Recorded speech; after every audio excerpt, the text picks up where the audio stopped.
شقشق الصبح الجميل بين زقزقة وهديل، اعتلى الديك يصيح سطح منزلنا يقول: إنه صوت بقرة.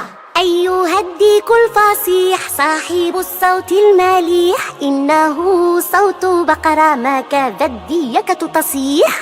ديكنا ما عاد يذكر كيف صوت الديك فكر، شقشق الصبح فقام صاح فوق البيت بكر: إنه صوت شاة. أيها الديك الفصيح صاحب الصوت المليح، إنه صوت شاة ما كاد الديكة تصيح. شقشق الصبح اللطيف هز أوراق الخريف، أيقظ الديك ليصحو صائحا فرحا يضيف: إنه صوت قطة. أيها الديك الفصيح صاحب الصوت المليح، إنه صوت قطة ما كاد الديكة تصيح.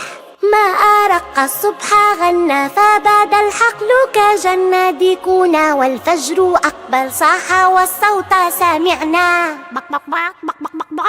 إنه صوت بطة. أيها الديك الفصيح صاحب الصوت المليح، إنه صوت بطة ما كادت الديكة تصيح. كالصباحات النادية ديكنا حسن الطوية، قام نعسانا يؤذن علاها تصحو البارية: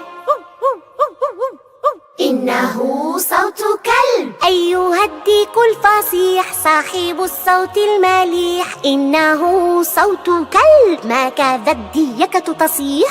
فكر الديك وفكر في صباح قام أبكر، استعد وشد عرفه واستطال يصيح أكثر: إنه صوت الديك. أيها الديك الفصيح صاحب الصوت المليح، هكذا الديك يؤذن، أنت أهل للمديح.